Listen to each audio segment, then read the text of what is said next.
Hello and welcome to this week's edition of the Cal Football Report. I am Daniel Poulter, a local Bay Area journalist.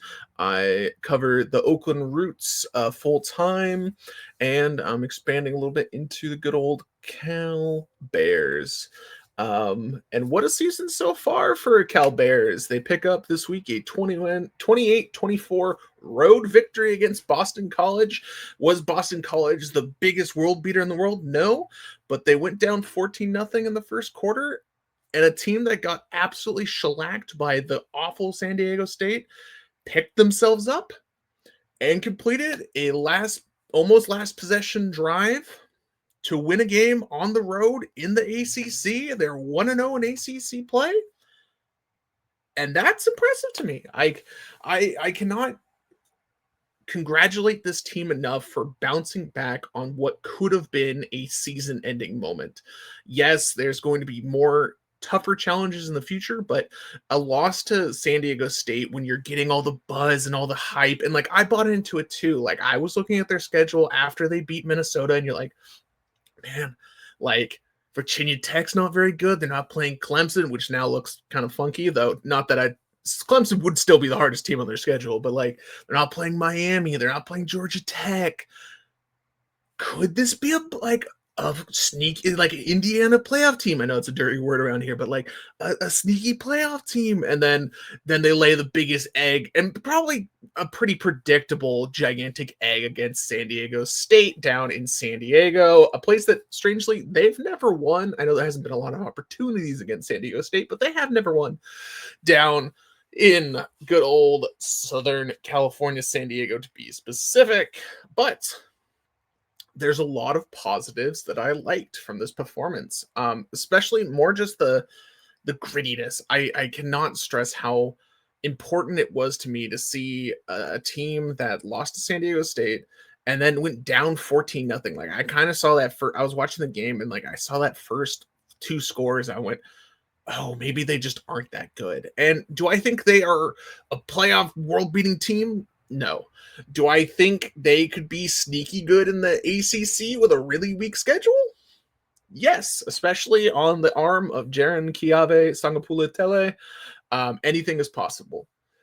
Even though he's a freshman, he has converted me that he can do whatever he wants, and I'll bring it up later. But I'm going to enjoy the moment of what this season could be on his arm, on his left-handed arm.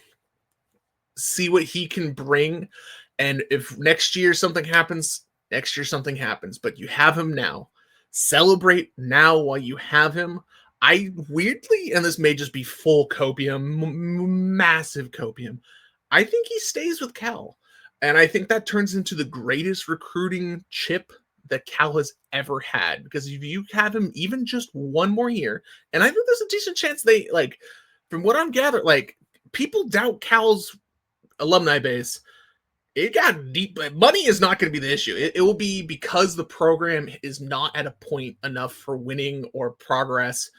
And that's what the rest of the ACC schedule is about, proving to basically all the fans and to the alumni and to the people, Cal football deserves to be a power eventually. And I think it could get there. Is that big old copium? Hopium? Maybe. But on Jaren Kiave Sangapula-Tele, and that is not that hard to say for anyone out there. Just practice it. It's okay. His arm, especially on that last drive, his double clutch throw to I believe it was Mason Mitty for the touchdown to the tight end from Pacifica. Shout out Starbread.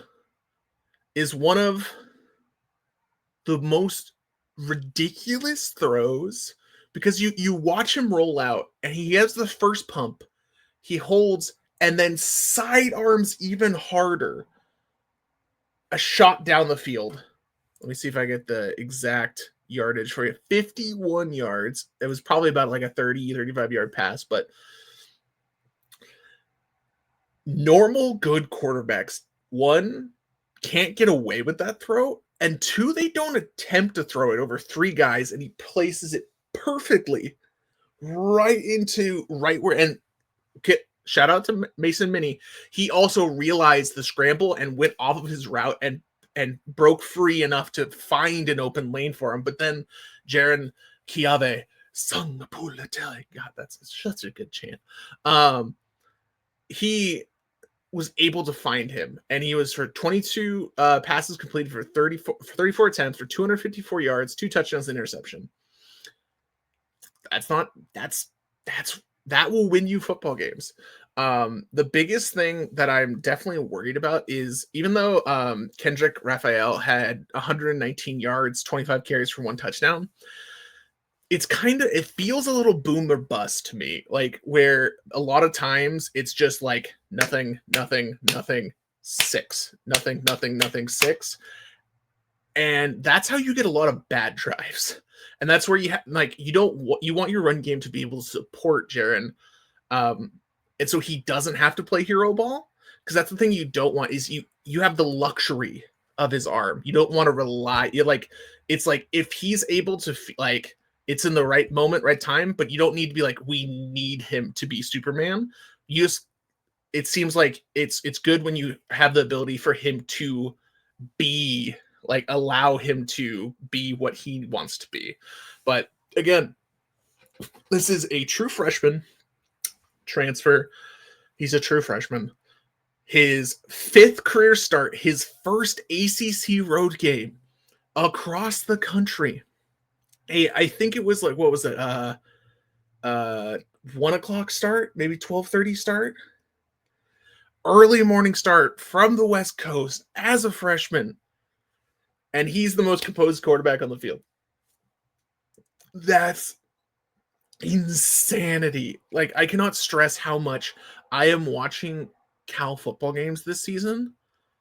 One, because it's kind of fun. You got to admit, it may be torturous. That's San Diego State, but it's a fun time. And he makes these games much watch, even if you aren't a Cal fan. Jaron Chiave Sangapulatele is the truth. And I believe it was Nam who said that, or started the thing where it's like, he has the Steph Curry, which is a astronomical weight to put on a kid's shoulders, but he can break the rules because he's better than what the rules allow. And that is something that, as a true freshman, is you don't find. Maybe there's a few, maybe just Trevor Lawrence freshman year at Clemson, where you're allowed to you have the arm strength and the confidence in your arm, the confidence in your brain. That's the other thing. You can't just be if he has an absolute cannon, but you put it in the wrong spot, you're going to have 4 interceptions, 3 interceptions. He's going to have a bad time. But because he's such a high level processor with his arm, he's able to get away with these moves that every single quarterback coach is probably screaming, because if they're if our guy did that, we lose the game. And when Jaron Chiave Sangapulatele does it, you win games for Cal. Cal is 4-1. Yes, is their strength of schedule margarine soft? Oh boy, it is a filtered shot of Malort. There is nothing to it. It is smooth. It is not Malort, my friends. But that will make sense to 5 of you. But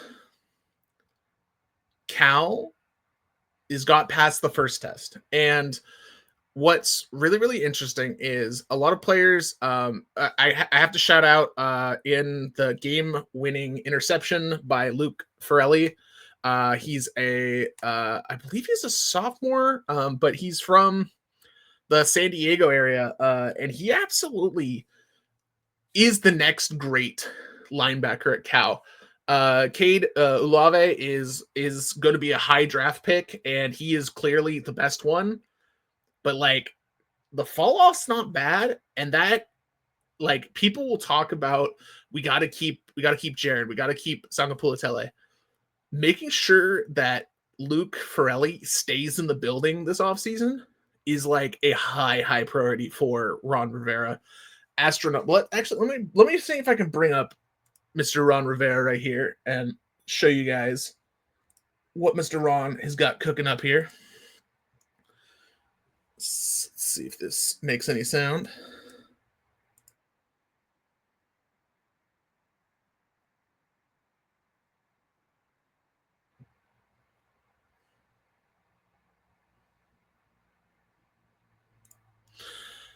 And right there is the confidence. Could it be like fake confidence where maybe like he should be a little bit more fearful of losing these players? Maybe.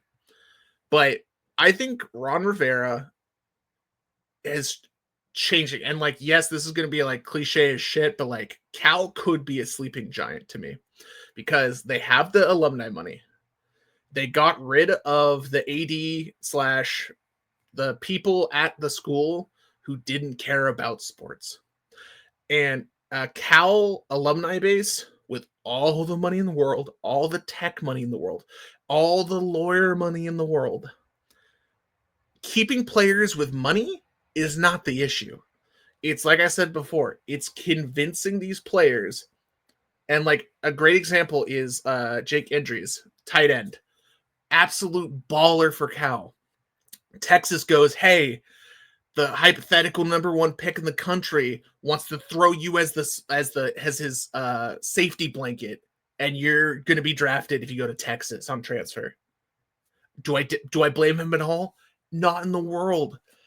But with Jaron Kiave Sangapula-Tele, you could have that at Cal. Like, imagine all of the wide receiver talent, the running back talent, the lineman talent from around the country that is like, I want to go wherever he is. And if that's still at Cal, Cal is going to be, next year is the year that's when you dream of the playoffs. That is when you get over. Like this year, there's going to be games like we're going to talk about Duke coming up, but there's so many games where Cal's like, oh, it'd be nice to get that game. Like Minnesota a few weeks ago. It was nice to get Minnesota. People don't expect to get Minnesota. That was hey guys, it was a home win versus a Big Ten team. Like that's a nice, good win. Minnesota's a quality program. Good job, guys. We weren't expecting that, but that's what we want to see, especially with this hyped young quarterback. And then you have the games like San Diego State, where it's like, that's when people were starting to be like, we know we are good enough to win this. And then they absolutely fell on their face. And it could be them reading their own press clippings, national TV saying they got the best quarterback in the country. They're going to make the playoffs. They're going to go undefeated heading into the playoffs, ACC championship game. We don't need to think about that. None of that matters. This season is all about enjoying the ride, seeing how far it can go. And selfishly, I think they're going to do better than this bowl game, but like the meme potential of the Pop-Tart Bowl, I'm just saying that would be really funny to me. But I think Cal has a chance to win a lot of games. We're going to look at their schedule here in a second, and the ACC standings, and what the road ahead could be. But first of all, they're playing Duke this week, Saturday, at Cal Memorial Stadium. And Duke is a quality team. Duke overall is 3-2. Duke has some okay wins, some not okay wins. They lost to Illinois. Illinois is a quality team, beat USC. That's not too out of the law. They lost to Tulane. That's the one that goes is a little concerning. Syracuse beat Clemson and they absolutely ragdolled them last week. So the question is Duke looking ahead to Georgia Tech with a bye week ahead of them after Cal? And then they got Clemson. Are they overlooking Cal? And the answer could be yes. Duke is a extremely high tempo team. They are going to be pushing the ball, which there's a chance that depending on, I think the Cal linebackers are going to be smart enough to be able to handle that because they're not the best running team in the world. It's going to be a lot of, hey, can the Cal corners, which over the last like 5 years have been some of the best ahead to the pros in a long time. DBU is a real thing. And the linebackers and the corners are going to decide a lot of this game, being able to slow down this Duke offense that's going to want to make them not think. Because if they can make them not think and it's just instinctual, there's a chance they go for the big play or they get those quick slants and they go. But overall, I think this game is winnable. I don't expect them to win, but I'll be pleasantly happy if they do. Let me go back to the Cal schedule here. So we're entering ACC play. They're 1-0. Duke is, I would say, considered one of the top 6 teams in the ACC right now. And then they welcome Bill Belichick and his girlfriend to town, which, to be fair, Cal needs to absolutely ragdoll Bill Belichick. It needs to be an embarrassment. And you need to go to, this is a weird tangent, but you need to do that and then have De La Salle's kick returner / track sprinter who's committed to UNC in the building when you do it and flip him on the spot. That's what you need to do. But Cal versus Duke is going to be a fun one. Late night. ACC after dark. Takes after Pac-12 after dark. Into UNC. Virginia Tech is a winnable game. Virginia is now a much harder game than it was before, but Virginia is also coming to Cal. Louisville's a tough game. Stanford, big game. Cal should win that game, but you never know in big games. And then SMU, I'd say, is a coin flip, depending on how health goes. But there's no game here where I'm like, they shouldn't win, like they don't have a possibility to win. Which means this Duke game will tell us a lot of how we think that they are. Overall, I'm intrigued to see what's going on here. Because right now, if you look at the standings for the good old Clemson, that's 1-3, 0-2. Clemson, baby. Woo! Let me see if I can. Whoop. So, Georgia Tech. Georgia Tech's actually good. Miami is at least acceptable. / actually probably pretty good. So, like, probably in the correct world, it's Georgia Tech versus Miami is the final, like the ACC final. But Louisville and Cal is a dark horse because they play basically no one. Florida State is. I was looking at conference. I'm like, what's going on here? But no. Florida State already has their one loss. I believe they're probably playing Miami this year. And there's a lot of worry there. But like, I like what I see from Cal. This Duke game will tell us a lot. Especially on the running side of things, because I really need them, because if Cal eventually turns into like a 70-30 passing team, they're destined for like 6-6. But if you can get it more like 50-50 and then be able to use that play action to open up the deep bomb from Jaren, that's going to be some nice stuff. I really love Tron Grizel. I probably butchered that, so I do apologize. But his catch rate is insane. I really, really love his contested. I wish it was a little bit more separation, but like, you have a wide receiver that can catch the ball. You'll take that all day. And Mason Minnie has been really nice. Same with Jacob DeJesus. I talked about this last time, but yeah, Manteca Kid before heading off to UNLV and a couple other stops. I believe it was in Manteca. I think I actually covered him in high school at least once against American Canyon, funnily enough. I think in a playoff game. But no, he's been really nice, especially in the kick game. The one worrying thing is they do have Chase Myers, but their other kicker has been missed last game, and he's kind of their long range guy. So that's the worry. Name a thing, Cal, and worrying about kickers. But I'm intrigued to see what's going to happen, and I'll hopefully be there this weekend at Cal, and we'll see what happens. I'll report back next Sunday. But that'll be it for me for today. Comment below any questions, any thoughts that you think about Cal, the football team, and maybe your prediction for the score. And I'll see you all next week.